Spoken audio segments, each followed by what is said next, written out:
Atenção Polos EAD. Após o top de 5 segundos, mais educação, ciência e tecnologia no ar.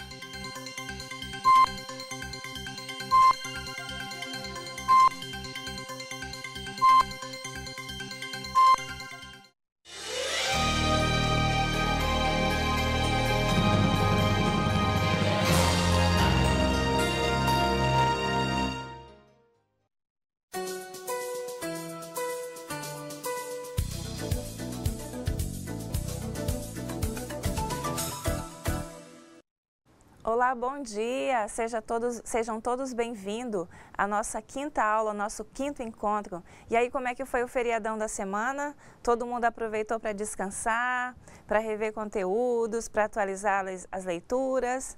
Então, vamos continuar hoje, né, com o nosso outro momento de formação. Então, vamos aqui, como sempre, né, a gente vai apresentando alguns passo a passo do que a gente vai realizar na manhã de hoje. Então, a aula 5, né, só para o seu acompanhamento, hoje iniciamos apresentando aqui o roteiro da nossa aula, começando com o objetivo, que é importante você saber qual é sempre o objetivo daquela aula, qual é a finalidade, qual é o ponto principal que ela almeja. Depois, nós vamos fazer uma contextualização histórica desse tema que vamos estudar na aula de hoje, na aula 5. Depois, faremos, né, um resumo de modo que você possa fazer uma síntese dos principais pontos abordados considerando essa temática. Logo em seguida, para que possa fixar melhor o conteúdo, nós teremos a atividade de sala. E por último, nós teremos as dúvidas, né, e também as correções. Bom, qual é o objetivo da aula de hoje? Refletir sobre a ditadura, a educação e a vida dos trabalhadores durante o governo dos militares. Observem que a nossa história, ela tem fases, né? Fases de período a X, a Y, e são momentos assim importantes que ficaram registrados como fatos históricos. E no caso de hoje aqui, vamos refletir a respeito dessa ditadura militar, a influência que ela teve na questão da educação, na vida de quem trabalha em escola, como se deu toda essa situação, de que forma ela contribuiu para a educação, de que forma ela trouxe algum tipo de prejuízo. Então, a ideia hoje é exatamente essa, vamos refletir a respeito dessas questões.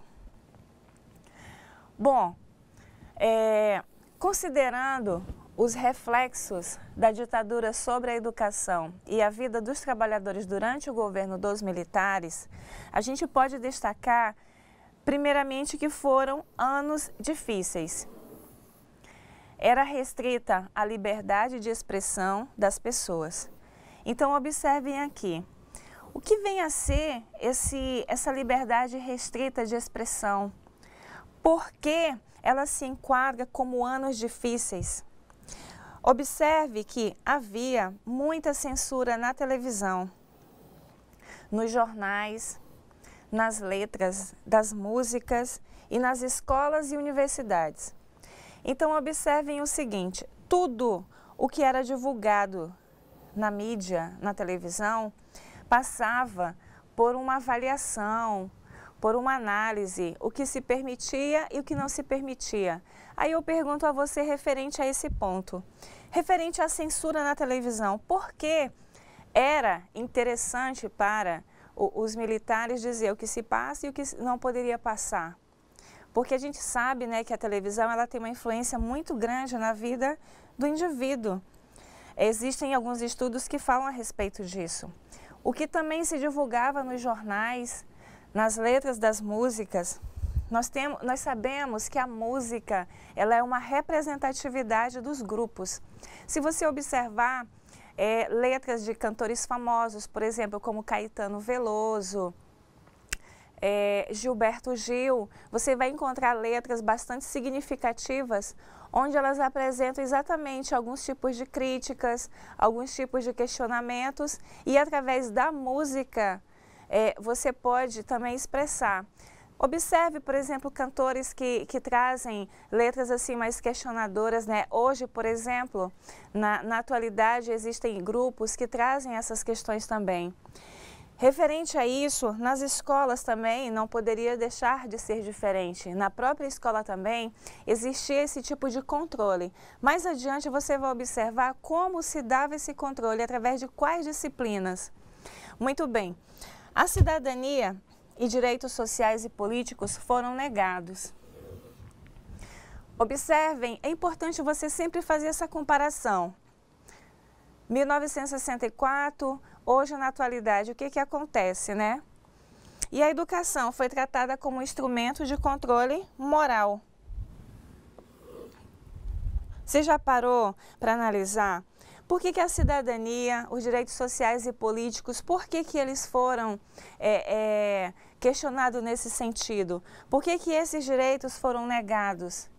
Nós sabemos, né, nós já vimos também que existem documentos que garantem ao cidadão exatamente esses direitos, os deveres, garantem esse convívio, né, essas normas. Por exemplo, se eu me sinto lesado, se eu me sinto prejudicado em determinada situação, eu conto exatamente com os direitos, né, com o exercício da cidadania. Avançando aqui, pouco a pouco, as reivindicações por escolas públicas foram se efetivando, sobretudo após a década de 60, marcadas pelas pressões do contingente populacional que migrou do campo para as cidades. Bom, a gente sabe, né, que essa questão do êxodo rural, a saída do homem do campo para os grandes centros, foi uma forma também que se encontravam de buscarem melhores condições de vida, né? Buscarem uma melhor qualidade de vida também referente a isso. Então, de certa forma, os governos estaduais e municipais pressionados tiveram que responder às reivindicações de moradia, escola, postos de saúde e transporte urbano. Então, observe aqui o seguinte, toda essa situação aqui gerada através dessa migração do homem para os grandes centros, ela exigiu, de certa forma, uma certa pressão, né, considerando as reivindicações referentes à moradia, escola, postos de saúde e transporte urbano. Gente, observa o seguinte aqui. Esses elementos aqui que nós acabamos de referenciar, eles têm como base década de 60. Fazendo hoje uma comparação com os dias atuais, o que você observa referente à moradia, à escola, à própria saúde e ao transporte urbano? São situações ainda muito presentes, complexas e que exigem ainda políticas públicas voltadas para essas ações. Por exemplo, uma vez ou outra você acompanha nos noticiários, sejam locais ou a nível nacional, alguns governos aí fazendo entrega de residências populares, entrega de escolas para a comunidade. Bom, referente à escola, nós sabemos, né, que o cidadão tem direito à saúde, escola, à educação. Ele tem direito e ele deve exigir esses direitos. Nós tivemos alguns momentos aqui de debate referente a essa escola. A escola hoje atende à demanda que é apresentada a ela? A questão da moradia, ela se enquadra na qualidade de vida. Todo indivíduo tem a sua qualidade de vida? Referente a isso, buscando aqui agora um foco mais centrado, na educação escolar, foi preciso então ações concretas para dar respostas a demandas populares. Ou seja, referente a essas demandas populares, depende muito dessa questão do que se observa. Por exemplo, eu tenho uma demanda X referente à escola para a educação infantil. Eu tenho que buscar meios e recursos de modo que eu possa atender a essa demanda. Então, observe que referente a essas demandas, elas são situações primeiro, são ações concretas para se dar respostas. Por isso que você observa constantemente, mesmo porque isso é algo muito presente para quem trabalha em uma escola, você atender uma solicitação, por exemplo, do Ministério Público, que determinou que você dê uma vaga para uma criança portadora de necessidades especiais. Por outro lado, tem a lei que diz, podem ter 3 alunos em cada sala, mas e aí? A quantidade de alunos matriculados reduz 3 vagas para atender esse aluno. Bom, a família tem direito, mas e como fica a questão da organização da escola? Quero deixar aqui claro o seguinte, é uma situação que é muito comum e bastante presente em debates. Bom, a lei diz isso, mas também existe uma orientação legal quanto a isso também.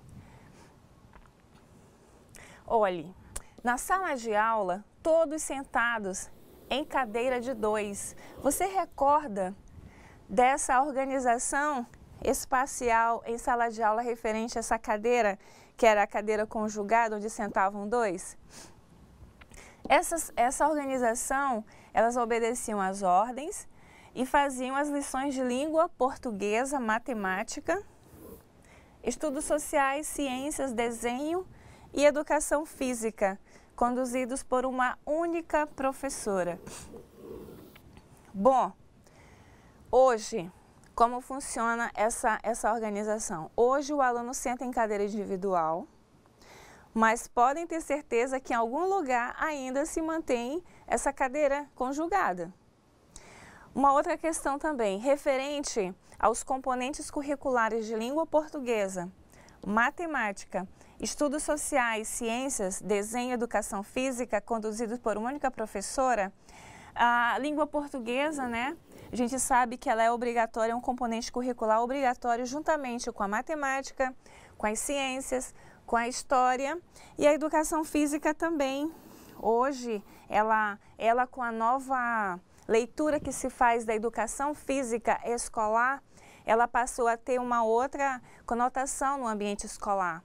Hoje, referente a esse componente curricular, já se tem uma ideia que ela também participa juntamente dos outros componentes curriculares com a sua importância, com as suas leituras, né? Porque, infelizmente, se tem uma leitura de que o professor de educação física é aquele que somente leva a bola para a quadra e deixa de forma aleatória que os alunos façam atividade.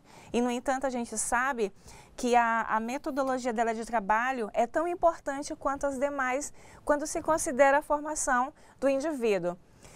Bom, referente à única professora, observe o seguinte, hoje, nos anos iniciais, quem é que conduz a turma? A professora, que trabalha os componentes curriculares, juntamente, né, com o professor que realiza as atividades físicas. É importante ressaltar também que em alguns cursos de pedagogia se oferece a disciplina de psicomotricidade e educação física, recreação, perdão, para que justamente o pedagogo tenha esse conhecimento, caso, na ausência do professor de educação física, ele possa realizar, mesmo porque durante as 4 horas de aula, o aluno, né, não pode ficar as 4 horas somente em sala de aula, ele precisa exatamente realizar essas atividades referente ao movimento do corpo, a exercitar a musculatura, entre outros. Então, pessoal, é importante deixar bem claro que nós estamos falando aqui da época da ditadura militar, como se dava essa organização das cadeiras, como se trabalhava os componentes curriculares e sempre fazendo um parâmetro com os dias atuais, porque eu penso que você vai fixando, vai comparando, vai sintetizando e vai assimilando melhor o conteúdo. Avançando aqui, quase ninguém questionava. Essa organização em sala de aula, ela fazia exatamente isso. Ela fazia com que não existisse o questionamento. As meninas tinham também aulas, né, de prendas domésticas e a questão da repetição, declamação, memorização, punição e premiação foram práticas vigentes nas escolas públicas. Bom, fazendo uma síntese aqui desse slide, o questionar. Tem um grande educador, conhecido por todos, né, o Paulo Freire, que falava desse tipo de educação e ele criticava, né, porque deve existir o diálogo, a interação entre o professor e o aluno. Quando eu privo o aluno de falar, de se manifestar em relação às suas ideias. Eu deixo, de certa forma, considerando os dias atuais, essa dificuldade, eu deixo de permitir esse diálogo em sala de aula, e nós sabemos, né, que esse diálogo em sala de aula, esses momentos de debate, eles permitem a interação, um momento de socialização e também levam o aluno a se apresentar de uma forma mais crítica, permite que o aluno cresça nesse sentido. Essas aulas de prendas domésticas, elas eram bem presentes até mesmo para ensinar pequenos detalhes que, de certa forma, em um lar fariam toda uma diferença. Bom, referente à repetição, declamação, memorização. Repetir e memorizar. Quando eu vou repetindo, de certa forma a gente vai fixando isso. E quando eu memorizo também. Esse é um grande problema que acontece nos dias de hoje. Você já ouviu falar nessa frase? Você vê, mas não olha. Eu olho, analiso, mas ver de fato eu vejo? Olhar, eu olho todos os dias. Eu olho para o meu colega, eu olho, mas quando eu paro para olhar de fato, eu estou vendo. Então, essa memorização aqui, ela era considerada aquela repetição, memorização, mas eu tenho que entender e compreender. Fazendo dessa forma, eu entendo e assimilo melhor os conteúdos. Bom, referente à punição, né? Quem não lembra da palmatória? Quem não lembra dos castigos que eram aplicados em sala de aula como forma de disciplinar? Hoje, esse tipo de punição já não existe mais, né? A prática da palmatória. Por quê? Porque hoje existe um Estatuto da Criança e do Adolescente que ele vem, de certa forma, coibir algumas situações referente a isso. Ele é um documento de direitos e deveres.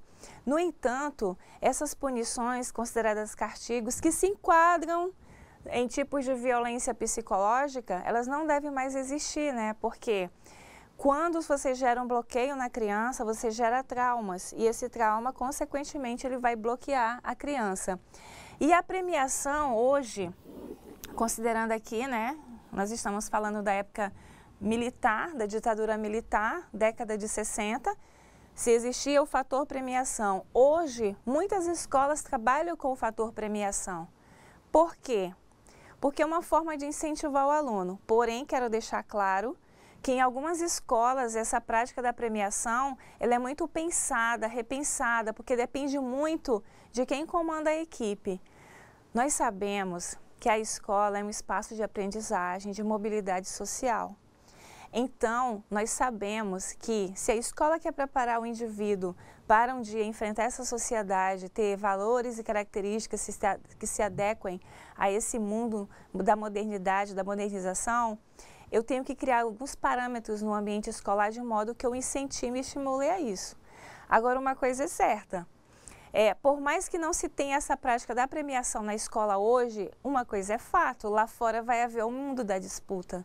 Lá fora vai haver um mundo em que vai ganhar quem for o melhor.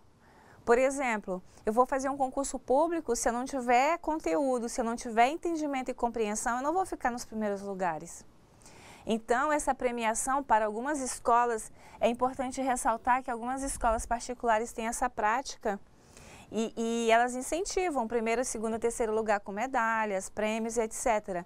Já tem algumas escolas públicas que trabalham com essa prática e outras não. Bom, um outro elemento importante que acontecia, né, que era o recreio. As crianças não podiam correr, gritar ou pular. Elas transpiravam demais e depois não se concentravam. Ficavam agitadas, nenhum aluno conhecia o rosto da merendeira. Vejam só, década de 60, existia toda uma situação, né, de distanciamento. Não havia recreios dinâmicos. A criança era impedida, com essa ausência, o agitar, né, o pular, o brincar. Por transpirarem demais, a leitura que se tinha é que não havia uma produção da criança após o intervalo. Eu já ouvi muito essa frase, que após o intervalo, a criança tem uma queda significativa de aprendizagem. Por quê? Porque ela correu, ela brincou, ela pulou. Tem práticas, muitas vezes, que eram da década de 60, que hoje ainda estão muito presentes nos nossos dias em sala de aula.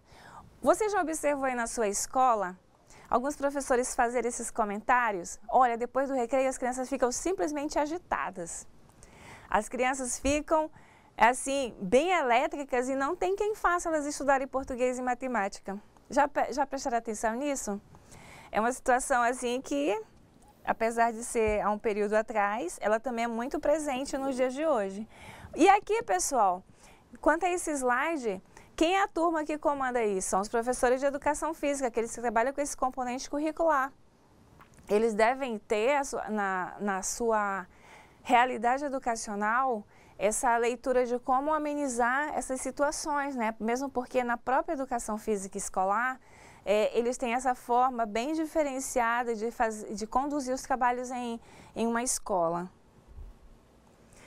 Bom, referente à estrutura educacional. A estrutura educacional constituída nos estados e municípios, elas continham suas ambiguidades. Uma escola para as elites, propedêutica e diurna, a escola para os trabalhadores diurna e noturna e, em alguns casos, profissionalizantes. Então, aqui, 3 pontos importantes, né? Se vocês se reportarem às nossas primeiras aulas, vocês vão observar que na época lá de Dom Pedro existia toda uma organização educacional voltada para as elites, né? Onde o ensino se ofertava durante a manhã e tarde, a escola para os trabalhadores durante o dia e noturno também. Hoje, por exemplo, quem é que estuda à noite? É o aluno trabalhador, seja em escolas públicas, seja em universidade. E uma outra coisa importante, alguns cursos, eles têm o seu horário de oferta. Nem todos os cursos se ofertam de forma integral, ou seja, um curso de pedagogia, por exemplo, eu não tenho como ofertar manhã, tarde e noite. Vamos pegar a nossa base aqui, o estado. Ou eu oferto manhã, ou eu oferto à tarde, ou oferto à noite. De modo que, com isso, eu possa garantir a organização de turmas. Quanto à questão, né, da profissionalização desses cursos que vão preparar o indivíduo para o mercado de trabalho, nós vimos já a questão das escolas técnicas. Agora, na atualidade, nós temos aí os institutos, como é o caso aqui do IFRO, né, que prepara o indivíduo para ingressar nesse mercado de trabalho, oferece também o ensino, entre outras. Bom, os municípios, os estados e a União criaram as escolas públicas. Bom, escolas públicas, por que essa obrigatoriedade da lei em fazer com que se crie as escolas públicas? Porque através da escola o indivíduo tem possibilidades de ingressar em outras oportunidades. É a escola, esse espaço de aprendizagem, a sala de aula é esse espaço de aprendizagem de conhecimento. Você já parou para fazer uma leitura da sala de aula? Hoje, pensa aí um pouquinho, como é que está organizada a sala de aula da escola que eu trabalho? Por que as salas de aula têm que estar sempre limpas, organizadas, ou com algum detalhe na sua decoração? Porque tudo isso influencia na aprendizagem do aluno. Ou você acha que estudar em um ambiente que não esteja limpo vai ajudar na aprendizagem do aluno? Aí é que entra, pessoal, uma outra situação importante, né? O reconhecimento das equipes que trabalham em uma escola. Essas escolas dos anos de 40, 60 eram administradas de forma vertical e centralizada na figura do diretor, que comandava as ações. Bom, hoje se fala em gestor. Mas aqui na época de 40 60, o diretor era aquela figura vertical, onde nele se centralizava todas as questões e ele comandava todas as ações. Ao diretor e aos supervisores, todos deviam obediência e o acatamento de suas ordens. Observem aqui, período de 40 a 60. Eu determino, você acata e cumpre minhas ordens. Embora eu tenha esse conhecimento de que aquelas ordens, de que aquela orientação não vai muitas vezes, né, acontecer de forma adequada com o que eu esperava da educação. Mas ordens são para ser seguidas, né? Nessas escolas, elas transmitiam lições e formavam estudantes para ressignição, submissão, obediência e aceitação de verdades prontas e imutáveis. A filosofia fala, né, a respeito das verdades, as verdades absolutas, a minha verdade é a minha verdade, a sua verdade é a sua verdade, ninguém questiona. Essa leitura da verdade é interessante, né? O que é verdade para mim, o que é verdade para você. O que essa verdade vem a significar no ambiente escolar? Essa questão do ser submisso e da obediência, né? A própria hierarquia, ela promove isso. Quem que eu obedeço, de quem que eu cumpro ordens. Em uma escola a gente sabe, todo ambiente tem um líder. Tem aquele que comanda e aquele que é responsável. Hoje o seu diretor é aquele responsável para dirigir, o gestor. Ele que vai designar, ele que vai orientar. Aqui é importante deixar claro o seguinte, aqui não existia uma democracia. Aqui era algo determinado e se obedecia, né? Bom, na questão educacional, nós sabemos que muitas pessoas contribuíram de forma muito importante e significativa. Aqui, para exemplificar essa pessoa que é comprometida com a educação, vamos apresentar aqui o escritor Rubem Alves. Quem não conhece, né, o Rubem Alves? Esse CEO aqui bastante simpático, que tem algumas publicações interessantes. Aqui nós trouxemos para você, que consta aí no seu módulo, um pensamento de Rubem Alves. Há escolas que são gaiolas, há escolas que são asas. Escolas que são gaiolas existem para que os pássaros despreendam a arte do voo. Pássaros engaiolados são pássaros sob controle. Escolas que são asas não amam pássaros engaiolados. O que elas amam são os pássaros em voo. Existem para dar aos pássaros coragem para voar. Então vejam só, há escolas que são gaiolas. A gaiola a gente sabe que ela aprende, né? Uma gaiola, o pássaro fica ali na prisão e ele não tem essa permissão de voar. Tem escolas que são assim mesmo, que não permitem que você avance, que você cresça, até mesmo como servidor. Às vezes tem um curso ali que chegou para você, que foi pensado para você, mas às vezes pela preocupação, às vezes até egoísta, né? Você é impedido de fazer o curso. A escola que são asas é aquela que permitem o voo, aquela que incentiva, isso vai muito da equipe que trabalha à frente. Aquelas que alcançam o voo, que aceitam a opinião dos outros, que interagem, que promovem ações coletivas, que buscam, de certa forma, esse momento de interação. Então, aqui esse pensamento belíssimo, né, de Rubem Alves, um grande educador, famoso, inclusive, aí hoje, eu creio que aí na sala de aula deva ter alguém que faça pedagogia ou um outro curso de área afim. Algumas de nossas escolas desencorajaram os voos dos alunos, dos professores e dos funcionários.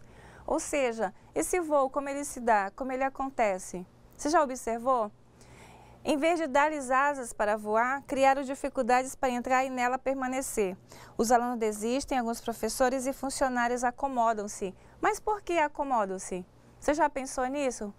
Por que vai se acomodar se o seu trabalho é tão importante no ambiente escolar? Nessa sociedade de classes, muitos sofriam preconceitos, passavam fome e frio, foram e são discriminados por serem da roça, negros, pobres ou portadores de necessidades especiais. As estatísticas escolares mostraram que muitos estudantes nem permaneciam nas escolas, fracassaram, foram considerados incapazes de aprender. Você lembra disso? Essa distinção por esses elementos aqui que a gente acabou de observar? Bom, qualidade na escola era entendida como a transmissão dos conhecimentos dos livros didáticos pelo professor. Os estudantes deveriam ter condições de repeti-los nas provas escritas a cada bimestre. Bom, referente ao livro didático, né, é importante destacar que ele serve como um parâmetro. Esse parâmetro para que o professor tenha uma base até mesmo para apresentar às famílias que conteúdos estão sendo trabalhados. No entanto, o professor ele tem essa oportunidade de ampliar o material que o aluno dele vai levar para a sala de aula também. Eu tenho o meu livro didático, eu tenho outros textos complementares, pesquisas, entre outras. Uma questão importante também na década de 60 e 70, cresceu o número de escolas públicas estaduais e municipais. Esse crescimento, ele se deu de forma significativa. Hoje, esse número também é expandido. A quantidade de matrículas de turnos e de sala também de aula, né? Houve esse acréscimo. E o número de professores continuou insuficiente, como acontece também nos dias de hoje. É um dos concursos mais promovidos, é exatamente esse para docente. Por quê? Porque é uma área que sempre precisa, assim como a área da saúde. Esse número de professores é insuficiente. Se você for aí na sua secretaria hoje, aí do seu município, na de educação, e fizer um levantamento, com certeza você vai observar que existem vagas para os professores na determinada área. Mesmo com as instituições formadoras, escolas normais, institutos de educação e com os cursos de pedagogia, eram muitos os professores sem habilitação formal, os chamados professores leigos no exercício do magistério. Existe uma orientação quanto a isso, né? Reduzir a quantidade de professores leigos de modo que todos tivessem uma habilitação em uma área específica. Hoje, possivelmente, esse número caiu. Hoje já existe mais uma preocupação referente a essa questão, né?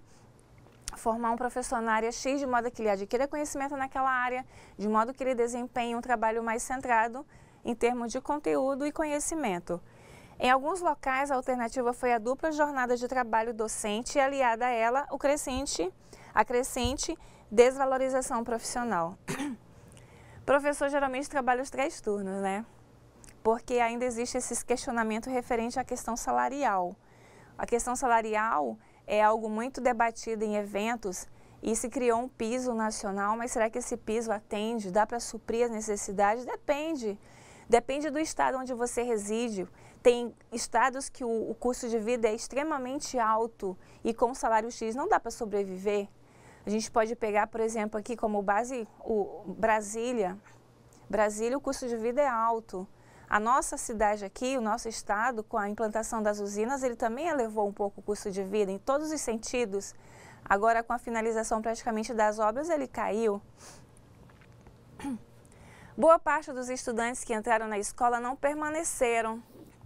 Eles retornavam para o trabalho infantil ou para a rua, sem a menor perspectiva de romper com a pobreza em que viviam. E seus pais haviam migrado do campo ou das regiões do Nordeste para as cidades em busca de vida melhor. Então, essa questão do êxodo rural, né? Essa saída do homem do campo para os grandes centros. Olha-se esses elementos aqui que influenciaram de forma importante o trabalho infantil, as crianças voltavam para a rua, essa migração de algumas regiões em busca de vida melhor. A divisão social de classe evidenciou ainda mais a concentração da riqueza e de capital para poucos, a procura de trabalho nas indústrias e de escola para os filhos. As cidades passaram a ser divididas em bairros nobres e bairros da população trabalhadora. As companhias de habitação ergueram bairros inteiros de casas populares ou de apartamentos muito apertados. Então, observa que nessa questão da divisão social, olha o que nós apresentamos aqui. Trabalho nas indústrias, escola para os filhos, a questão da distribuição e a construção, né, de bairros populares. Em 64, os militares passaram a governar o país e impuseram a ditadura, a repressão, a censura com as consequentes torturas, mortes e sumiço das pessoas, que usavam desafiar o governo. Havia os olheiros, todo mundo era vigiado. O que acontecia no país também acontecia dentro das escolas e muitos intelectuais, professores, músicos foram perseguidos. Então, observem aqui, ó, trabalhar sendo vigiado. O que acontecia no país refletia nas escolas. E intelectuais, é o caso da censura que nós já citamos. Nesse contexto aí, os direitos sociais e políticos do cidadão foi abolido. O autoritarismo se expressou em governadores indicados que também nomeavam os diretores de escola. As escolas foram obrigadas a implantar no ensino médio os cursos profissionalizantes, cuja finalidade era a formação de técnicos para as indústrias nacionais e internacionais. Essa palavra hoje, ela ainda é muito presente em algumas escolas, do autoritarismo. Eu falo, eu determino, não aceito a opinião de ninguém. E hoje, com a nova dinâmica da questão educacional, o autoritarismo ele tem que ser deixado de lado, né? É ter autoridade sem ser autoritário. Isso é muito importante destacar. A Lei 5692 de 71 regulamentou a profissionalização compulsória em todo o país, sem que as escolas tivessem laboratórios, oficinas e infraestrutura adequada para desenvolver esse tipo de curso. Foi um fracasso. A experiência demonstrou que, se não partirmos da realidade de cada escola, da região e da cultura da comunidade local, os projetos não são alcançados com sucesso. Pessoal, referente a esses pontos que nós vimos aqui da região da cultura, hoje são muito importantes quando eu faço uma contextualização da escola onde eu trabalho. Eu preciso entender onde é que o bairro está inserido, quem é o público que eu atendo, e pensar para esse público. Às vezes, o mesmo muro de uma escola, a realidade são completamente diferentes. Continuando, durante a ditadura militar, uma das formas explícitas de controle moral estava na introdução de disciplinas de educação moral e cívica, Organização Social e Política Brasileira e Estudos de Problemas Sociais, Problemas Brasileiros, OSPB. Quem não teve essa disciplina, né, Educação Moral e Cívica, é o OSPB. E na punição aos estudantes indesejáveis ao regime militar por meio do Decreto 477 de 69, além da demissão de professores contrários ao regime. Então, quando você se colocava contrário a essa organização, você era punido, alguns pagavam até mesmo com a própria vida. E essas duas disciplinas aqui, ó, você aí, nesse momento no polo, alguém de vocês já teve essas disciplinas aqui, ó, SPB, Educação Moral e Cívica? Eu tive as duas disciplinas. Eu tive e eu ainda peguei, né, esse momento aí. E a questão da organização delas, como elas orientavam em termos de comportamento, entre outras. Nas escolas e nas universidades foram introduzidas as disciplinas de Educação Moral e Cívica, MC, no primeiro grau, Organização Social, no segundo grau, Estudo de Problemas Brasileiros, no ensino superior. E essas disciplinas, elas serviam para introduzir de forma sutil, dentro das escolas e das universidades, conteúdos disciplinadores e de controle moral das ações e manifestação do cidadão. Então, observem aqui, conforme eu falei para vocês no início da aula, nós temos sempre um objetivo de estudo.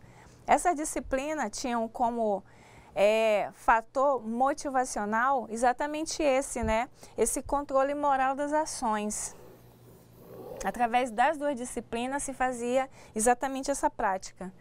No ensino superior, os benefícios concedidos aos proprietários da faculdade fizeram surgir vários cursos de fim de semana chamados de licenciaturas curtas.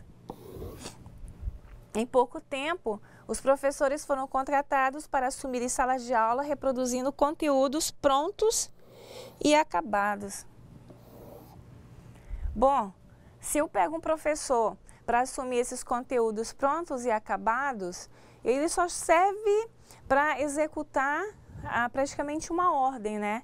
Bom, está pronto, eu não planejo em cima, então eu deixo de aplicar essa dinâmica da prática pedagógica, onde eu posso contribuir. Aqui, referente à época, ele já recebeu esses conteúdos prontos e acabados. E o que são esses direitos sociais que a gente viu ali no slide anterior? São direitos que surgiram na Europa Ocidental a partir de 1850, quando evidenciou-se também a distância entre quem possuía propriedades e os bens de produção e os que vendiam o seu trabalho por um salário. Os trabalhadores resolveram lutar para defender seus direitos, como a jornada de trabalho, descanso semanal remunerado, moradia, condições de trabalho, assistência médica e depois educação, transporte, lazer, direito à água, cultura e à informação. Então, esses direitos eles são importantes nesse sentido, de você observar hoje, na atualidade, descanso, moradia. Então a coisa já começou a mudar de figura, né? E os direitos sociais? São ligados ao mundo do trabalho e das relações sociais.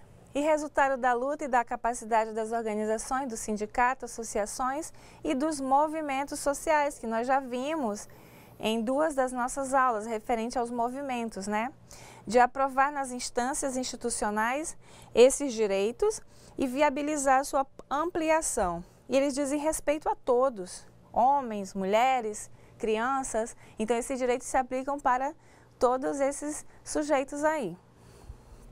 Continuando, como os trabalhadores se organizaram para garantir esses direitos sociais? Essas conquistas dos profissionais da educação, elas expressam suas diferentes formas de organização social, política e profissional. Desde o fim do Império, os trabalhadores do setor privado, urbano e rural, lutaram e reivindicaram direitos sociais. No setor público, os servidores não podiam se sindicalizar até 1988. Agora você entende o porquê, né? Porque existia todo um controle referente a isso. O direito de participar, ele era questionado. O direito de se manifestar também serviu como essa espécie de controle. Então, existe essa proibição referente a essa época. Hoje não. A participação já é mais democrática, já é mais intensa. Entretanto, sob muita vigilância, né, os trabalhadores lentamente foram se organizando em torno de associações e depois de sindicatos.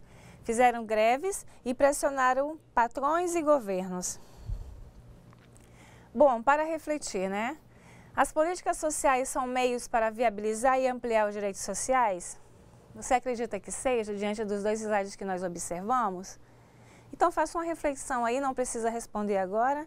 É uma reflexão pausada no pensamento aí de cada um referente a isso.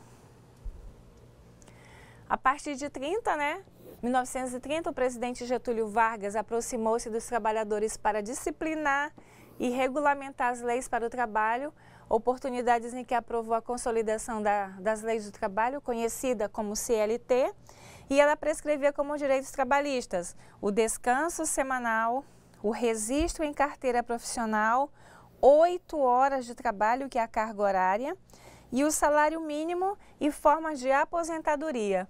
Então aqui, ó, 1930, Getúlio Vargas, e ainda hoje se aplica, né? Registro em carteira. A carteira de trabalho é muito importante, é nela que vai existir os registros de onde você trabalhou. Depois, esse registro conta futuramente para tempo, né, de serviço, onde você vai computar. É importante também a carga horária de trabalho, aqui é aprovada com 8 horas, mas nós sabemos, né, que quem trabalha na área da educação, principalmente se é professor, a carga horária é bem maior, porque muitos se viram manhã, tarde, noite, às vezes finais de semana. Bom, entretanto, foi na década de 80 que os tipos de organização dos trabalhadores se diversificaram em associações, sindicatos, partidos políticos, confederações e entidades, científico-acadêmicas e organizações não governamentais, as ONGs. Os profissionais da educação inicialmente não podiam se sindicalizar e a situação começou a se modificar por volta de 1946, quando passaram a se organizar em confederações e associações dos professores. Ao longo destes anos, os profissionais da educação, por meio destas associações, dos sindicatos e das confederações, formaram uma categoria que em luta da defesa dos direitos dos trabalhadores, das questões salariais, saúde, previdência social, alimentação, escolarização e a profissionalização, numa reação aos mecanismos de exploração capitalista. Então, observem essa estrutura aqui organizacional em relação a como se davam os sindicatos, né? Associação, tudo isso são pontos importantes, por isso que é importante se organizar para se atingir o objetivo do coletivo. Por exemplo, os professores têm um sindicato que os representam. Então, quando eu quero reivindicar, eu recorro ao sindicato e esse tem a função de representar a todos. Bom, vamos agora fazer um breve resumo do que nós vimos na aula de hoje. Primeiro ponto, expulsos do campo, né? Famílias inteiras migraram para as cidades em busca de melhores condições para viver. Do Nordeste também, fugindo a seca em busca de trabalho, famílias migraram para as capitais e se instalaram nos bairros periféricos, em casas ou apartamentos populares ou em favelas. Depois, os governadores e prefeitos pressionados e diante do agravamento das condições sociais da população, decorrente da exploração capitalista e do avanço, né, de favelas na área urbana, propuseram políticas sociais focadas no âmbito habitacional, da saúde, de previdência social, cultura e educação. Depois, houve um crescimento do número de estudantes matriculados nas escolas públicas. Muitos ali não permaneceram e continuaram com as mesmas condições de pobreza familiar que viviam. A qualidade da educação era compreendida pela quantidade de conteúdos que os estudantes repetiam nas provas escritas. A reprovação era compreendida como incapacidade de aprender do aluno. Bom, referente a primeira síntese do resumo, questão do êxodo rural, a questão da reprovação, crescimento do número de escolas públicas, a questão da desistência, né? Muitos voltavam para a rua. Então, nesse momento aqui, olha as consequências desse período. Olha de que forma refletiram na questão educacional. A ditadura militar introduziu, por meio da educação, formas de controle moral nas escolas e nas universidades. Foi um período de cassação de direitos políticos e dos direitos sociais. Pelo ato institucional número 5, foram suspensos os direitos políticos e aplicadas medidas duras, que vão desde a repressão, tortura, censura, perseguição, punições e morte. Então, esse controle que ocorria na época, de certa forma, ele influenciou nesses sentidos aqui. Bom, pessoal, nós terminamos a nossa parte de teoria, né, da parte de conteúdo, a nossa parte teórica. Agora, caso você tenha dúvida referente ao assunto, logo mais nós teremos o chat, você pode interagir conosco, você tirando suas dúvidas, fazendo as perguntas. É importante destacar que nem tudo a gente pode responder aqui, né, nesse momento que nós estamos tendo agora. Mas aí no seu polo você conta com essa pessoa fantástica que é seu tutor presencial, que está aí agora nesse momento ao seu lado, e essa pessoa tem total conhecimento do módulo, do conteúdo, é uma pessoa graduada, que entende também e compreende o que nós estamos falando aqui. Então você pode contar com o auxílio do seu tutor presencial, e aqui também, caso persistam as dúvidas, você pode jogar no chat para a gente interagir. Bom, dúvidas, tutor ajuda, a gente ajuda aqui também. Agora, para fixar melhor o que nós acabamos de ver, nós iremos às nossas atividades. Você já deve estar com a sua aí em mãos, você terá um tempo para responder a cada uma delas. Lembrando que a última questão do nosso questionário, ela é para interagirmos, tá?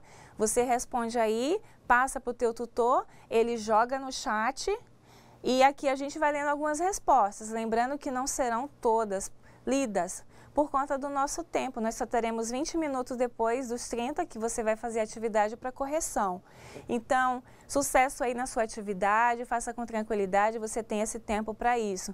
Depois a gente volta a se encontrar aqui e eu quero contar com vocês no chat. Até mais e boa atividade.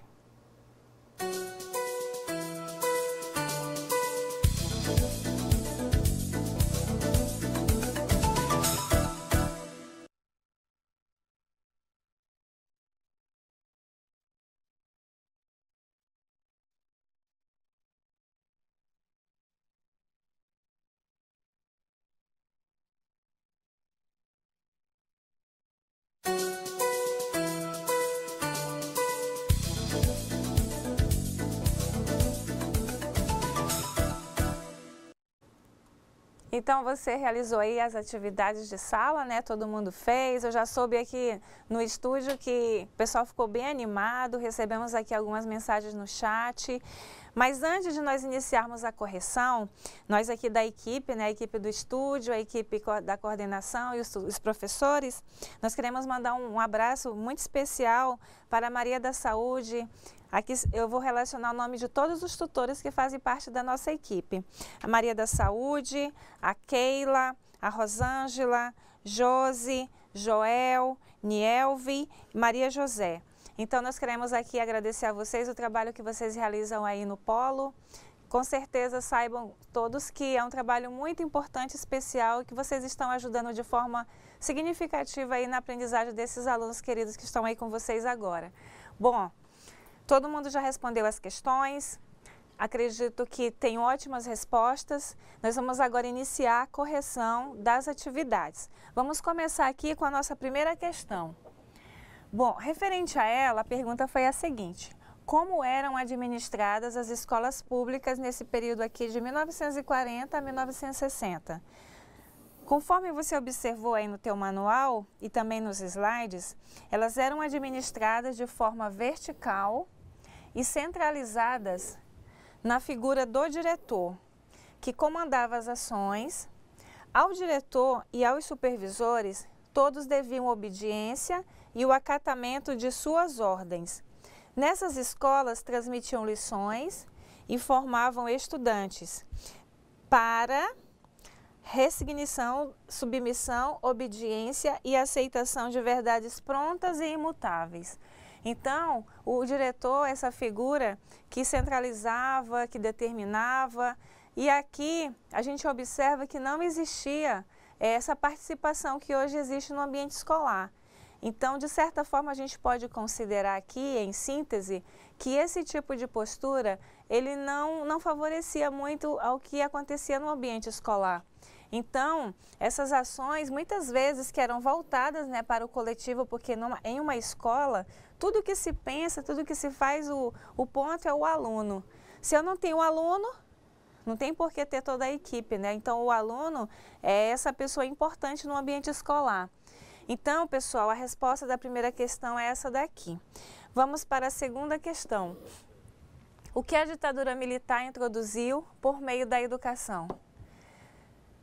Aqui, como resposta, você destaca aí, confira no seu questionário, formas de controle moral nas escolas e nas universidades. Além disso, pretendia-se formar indivíduos que se adequassem à nova ordem social. Então, como nós já vimos, na escola existiram aqueles componentes curriculares que nós já citamos, na Educação Moral e Cívica e a OSPB, que faziam, de certa forma, esse controle social, esse controle do pensamento que acontecia de uma forma direcionada. Ou seja, eu ensinava e orientava os meus alunos a pensar e agir da forma que eu estabelecia. Eu não permitia a eles esse direito de expressão da liberdade, do pensamento, das ideias e das ações.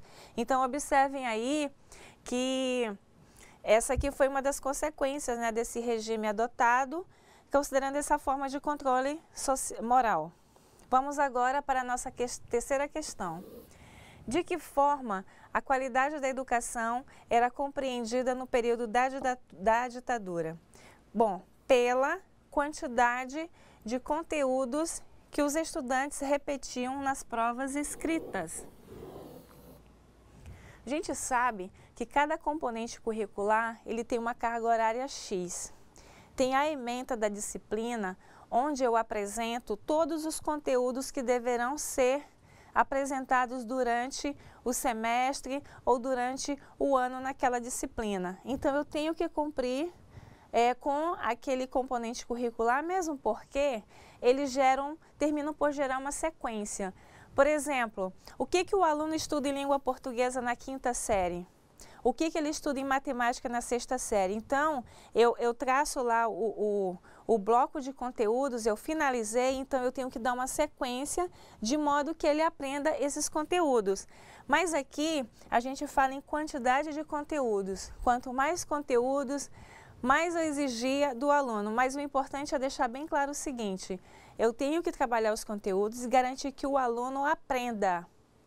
Tem um teórico da didática que diz o seguinte: quantas vezes eu devo repetir o conteúdo? Quantas vezes foram necessárias? Porque cada conteúdo trabalhado se espera que o aluno tenha habilidades e competências. Se ele não atingir, aí vai ficar uma lacuna. Bom, agora vamos à nossa quarta questão. Essa quarta questão, ela é uma questão que foi pensada para que o aluno aí do polo possa interagir conosco aqui no estúdio. Eu vou apresentar a questão, a professora Rosânia, que está aqui comigo, ela vai ler algumas respostas, a gente vai dialogando. Se você tiver dúvida aí no polo referente a essa questão, é importante frisar isso, tá? Até mesmo por conta do nosso tempo, você vai perguntando, vai participando, vai contribuindo, tá certo? Então vamos aqui. Essa questão ela foi pensada para ser feita em dupla, onde você vai responder as questões abaixo, considerando aqui uma citação, uma fala, um pensamento do Rubem Alves. Bom, a escola que são gaiolas, a escola que são asas. Escolas que são gaiolas existem para que os pássaros desaprendam a arte do voo. Pássaros engaiolados são pássaros sob controle. Referente a esse pensamento do Rubem Alves, nós trouxemos aqui para você duas questões. Primeiro, o que é uma educação de qualidade? E a segunda, o que o Rubem Alves expressou na frase: há escolas que são gaiolas e há escolas que são asas. O seu tutu aí no polo, a Maria, a Keila, a Josi, vão selecionar as questões, as respostas aí de comum acordo com a equipe, com os alunos presentes no polo, e vão jogar no chat, e a professora Rosânia vai ler e a gente vai conversando a respeito delas. Então, professora Rosânia, por favor, apresente aí a primeira resposta referente à questão. Então. Bom dia, pessoal, bom dia a todos e a todas, né? Vamos aqui às nossas respostas. Nós temos aqui a tutora Maria da Saúde Gomes, ela está apresentando duas respostas aqui. Aliás, tem mais questionamento, tem mais respostas aqui. A aluna Lucicleia e a Vanderleia, ela está respondendo o seguinte: as duas alunas chegaram à conclusão de que a educação de qualidade é aquela que permite a entrada e permanência do aluno na escola e que, através dessa permanência, possibilita a ela um crescimento enquanto cidadão da compreensão do seu papel na transformação social. Então, a resposta aí, né, das duas alunas, é interessante que elas participem de modo que elas façam uma reflexão, né, diante do que observaram na citação do Rubem Alves. E o que a senhora achou, professora, dessa resposta das meninas aí? Então, quando elas abordam aqui que a educação de qualidade é aquela que permite a entrada e permanência do aluno na escola, nós podemos também estar incluindo o quê? Essa entrada e permanência também deve favorecer com que o aluno se expresse livremente, que ele possa também ser aquele aluno crítico, participativo, que se envolva, e a escola dando esse espaço para ele, ela está dando essa liberdade, essa permanência com que favoreça uma educação de qualidade, onde ele possa estar interagindo com o meio que ele vive. É importante a gente destacar que em um dos slides não se contemplava na questão da época da ditadura essa liberdade da expressão de pensamento, né? O pensamento ele era rotulado, muitas vezes essa liberdade. Olha, pessoal, hoje a escola ela conta com essa liberdade que não tinha nessa década de 60. Hoje a escola ela possui algo chamado autonomia. Hoje a equipe gestora, a equipe técnica, eles contam com essa autonomia que é muito importante para que a escola cresça, para a escola tenha uma nova cara diante dessa formação do educando. Tem mais respostas, professora? Tem mais respostas aqui. Ela é lá de Espigão do Oeste. Educação de qualidade é um processo democrático, como nós acabamos de abordar, né? A democracia dentro da escola favorecendo esse processo de desenvolvimento do aluno, que ensina, incentiva a criança a terem o prazer de estudar, aprendendo através da sala de aula o que é ser patriota ou uma pessoa capacitada de conhecimento para o futuro promissor. Nós estávamos conversando aqui, antes de nós iniciarmos a correção, alguns elementos que ainda estão muito presentes no espaço escolar, né? A gente comentando aqui a respeito da escola, por exemplo, eu estudei em colégio militar, a minha colega também estudou em colégio militar, e muitas coisas da época que nós estudamos em colégio militar ainda são muito presentes hoje na escola. Por exemplo, a questão da fila, do hino nacional, quando se tem ainda a hora cívica, são coisas bem presentes, né? O momento cívico continua até hoje, né? Até hoje a gente pode observar que nas escolas tem o dia da semana em que os alunos vão para o momento cívico, cantar o hino nacional. Bom, referente a esse momento cívico que acredito que você ainda deva acompanhar na sua escola, qual é a sua leitura a respeito disso? A fila, ela representa o quê nesse momento da escola? Ela é uma forma de disciplinar, ela é uma forma de organizar, ela é uma forma de pôr a ordem no ambiente escolar? Você acredita nisso? Eu acredito o seguinte, que a escola, quando ela mantém esse momento cívico, é uma forma de fazer o aluno entender que ele vive num país que é democrático, que ele precisa respeitar essa democracia. Ele precisa ter essa compreensão de que o momento cívico é um momento para você também aprender o hino nacional. Então, eu acredito que isso é importante estar dentro do currículo da escola. Ajuda com que o aluno tenha, de fato, né, esse conhecimento do, como a aluna está falando, do patriotismo. Hoje a gente observa, né, com a Copa do Mundo, ontem, quem não sentiu uma forte emoção com os 4 gols, né? Ou aqueles 4 gols, assim, que era grito para cá, animação para lá. E a emoção maior, com certeza, foi de acompanhar a abertura ali, cantando o hino nacional. Hino, né? E onde é que a gente tem essa oportunidade, né, de aprender o hino nacional? De qualquer forma, na escola. Nós somos cidadão brasileiro.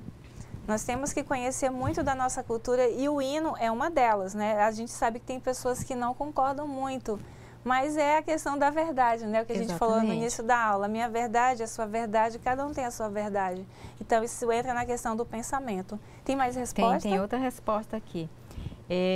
A aluna Célia, aqui do Polo de Porto Velho, ela diz o seguinte, com relação à expressão de Rubem Alves.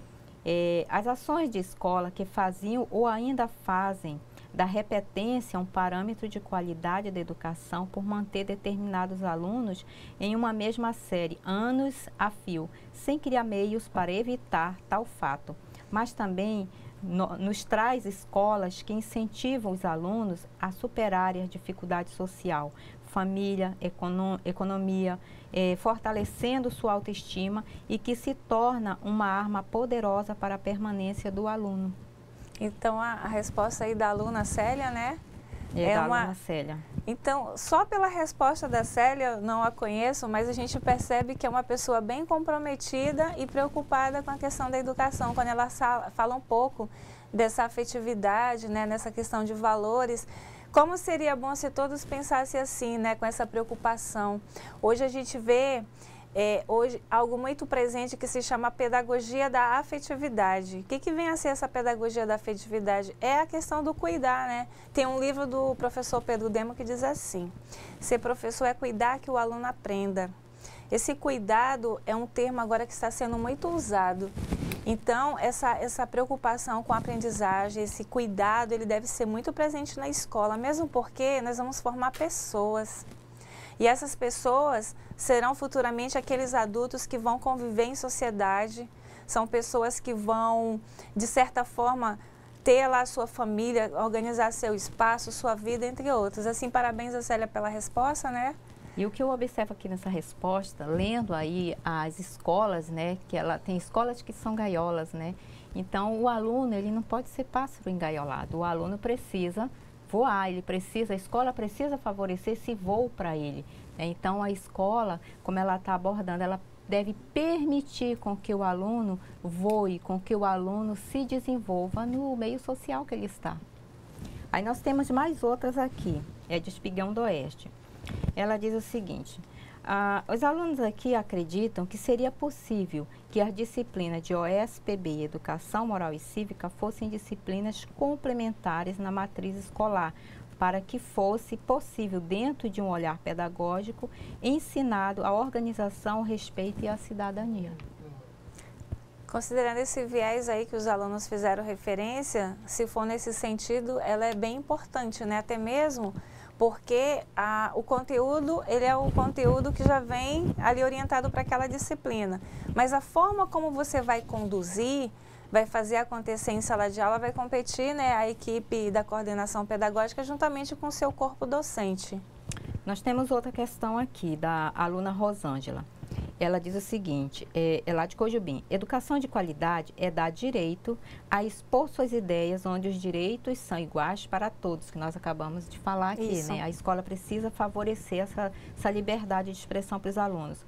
Onde há exclusão, a aluna Tassiana: o ensino que promove plena interação do professor e aluno, família, comunidade, com equipamentos tecnológicos atualizados e professores interessados e capazes de oferecer o máximo que podem a seus alunos. Aqui também a gente pode estar fazendo uma observação a respeito da escola abrir seus espaços, abrir sua porta para que a comunidade também esteja participando, esteja também atuando junto desse processo de desenvolvimento. E que a família junto da escola, ela também favorece essa democracia. E isso. Você quer continuar, professora? Sim, comentar? temos alguns minutinhos ainda. Aí nós temos mais outras alunas aqui. Elas são de Alta Floresta. Ela diz o seguinte: escolas, ela está falando de escolas e gaiolas. Escolas que são gaiolas são quando não dão liberdade para os alunos progredirem. E tudo funciona de acordo com as regras impostas por diretores, professores, entre outros, dificultando e não encorajando seus alunos para permanecerem nelas. Escolas que não são asas, é aquelas que permitem ao aluno buscar por um si próprio, facilitando, interagindo com o outro, buscando os novos horizontes. Então, a gente acabou de abordar essa questão que ela está falando aqui, a liberdade, né? As escolas, elas não podem ter um aluno engaiolado. Os alunos precisam de voo, os alunos precisam desse espaço, dessa liberdade.